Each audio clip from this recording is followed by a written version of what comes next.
अभ्यासाचं मोठं ध्येय समोर आहे, पण रोजच्या छोट्या छोट्या अडचणी वाटेत येतात का? मग हा आढावा खास आपल्यासाठीच आहे. चला तर अभ्यासाच्या मार्गात येणाऱ्या प्रत्येक अडथळ्यावर मात करण्यासाठी काही सोपे आणि व्यावहारिक मार्ग शोधूया. सुरुवात करूया एका साध्या प्रश्नाने. पुढच्या काही स्लाइड्सवर ज्या समस्या दिसणार आहेत, त्यापैकी कोणती समस्या आपल्याला अगदी स्वतःची वाटते हे जरा प्रामाणिकपणे तपासून पाहूया. पहिलं कारण, आजकाल आयुष्य खूप गुंतागुंतीचं झालंय. घरातले तणाव, मित्रमैत्रिणींचे प्रॉब्लेम्स आणि स्वतःच्याच डोक्यात चाललेला गोंधळ, असं वाटतं ना अनेकदा. आणि हे तर हमखास ऐकायला मिळतं. घरातली कामं इतकी असतात की अभ्यासाला वेळच मिळत नाही. खरंय, घर आणि अभ्यास हे दोन्ही सांभाळणं म्हणजे एक मोठी तारेवरची कसरतच आहे. पुस्तक उघडं आहे, पण आपलं मन मात्र कुठल्या कुठे भरकटतंय. लक्षच लागत नाहीये. हे तर आजच्या काळातलं एक खूप मोठं आव्हान बनले आहे, नाही का? दिवसभर सगळं ठीक असतं, पण जसं अभ्यासाला बसतो तशी डोळ्यांवर झोपेची झापड येते. ही अडचण तर कित्येकांना रोज सतावते. आणि सगळ्यात महत्वाचं, परीक्षेची खूप भीती वाटते. हे प्रेशर इतकं वाढतं की कधीकधी अभ्यास सुरू करायची हिंमतच होत नाही. यापैकी एक जरी अडचण आपल्याला आपली वाटत असेल तर आपण अगदी योग्य ठिकाणी आहात.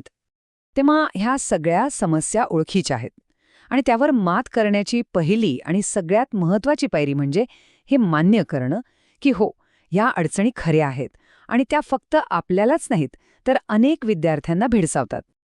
आणि गंमत म्हणजे या काही आपणच तयार केलेल्या सब्बी नाहीत. लेखक नरेंद्र भावे यांच्या अभ्यासानुसार विद्यार्थ्यांच्या मार्गात अशा तब्बल 20 प्रमुख अडचणी येतात. या स्लाइडवर तीच यादी आपण पाहू शकता.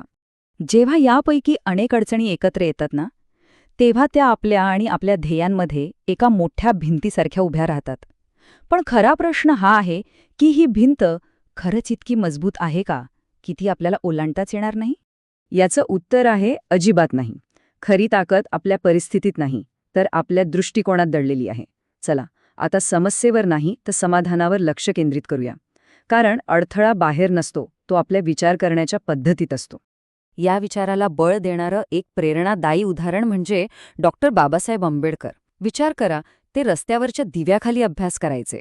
जर इतक्या प्रचंड अडचणींवर मात करून ते शिकू शकलेत, तर एक गोष्ट तर नक्कीच स्पष्ट होते. परिस्थिती कितीही कठीण असो, आपली इच्छाशक्ती त्याहून मोठी असू शकते. आणि हा बदल या स्लाइडवर अगदी सोप्या शब्दात मांडला आहे. बघा, तक्रार करण्याऐवजी प्रश्न विचारायला हवा. वेळ नाही असं म्हणण्याऐवजी मी वेळ कसा काढू शकेन असा विचार करायला हवा. जागाच नाही म्हणून रडण्याऐवजी शांत जागा कुठे मिळेल याचा शोध घ्यायला हवा.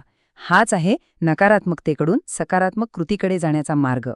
चला तर मग, आता फक्त विचारांबद्दल नाही तर प्रत्यक्ष कृतीबद्दल बोलूया. आपल्या अभ्यास यशाच्या प्रवासात मदत करणारी काही ठोस साधनं आता आपण पाहूया. वेळेची अडचण आहे? हरकत नाही. प्रवासातला वेळ रिव्हिजनसाठी वापरा. घरकाम करताना कानात हेडफोन लावून रेकॉर्ड केलेले नोट्स ऐका ना. दिवसभरात मिळणारे 10-15 मिनिटांचे छोटे तुकडेसुद्धा अभ्यासात खूप मोठा फरक घडवून आणू शकतात. अभ्यासाला जागा मिळत नाहीये? काही प्रॉब्लेम नाही.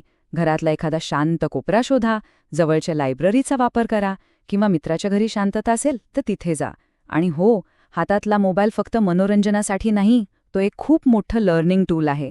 त्याचा योग्य वापर करायला शिकायला हवं. आणि आता येऊया सर्वात मोठ्या आव्हानाकडे. लक्ष लागत नाही, मन भटकतं. यावर मात करण्यासाठी एक सोपी 5 स्टेप्सची टेक्निक पाहूया.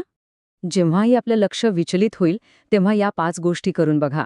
पहिलं, मन शांत करण्यासाठी एखादी प्रार्थना किंवा श्लोक म्हणा. दुसरं, ऑडिओ नोट्स ऐकून पुन्हा अभ्यासाच्या वातावरणात या.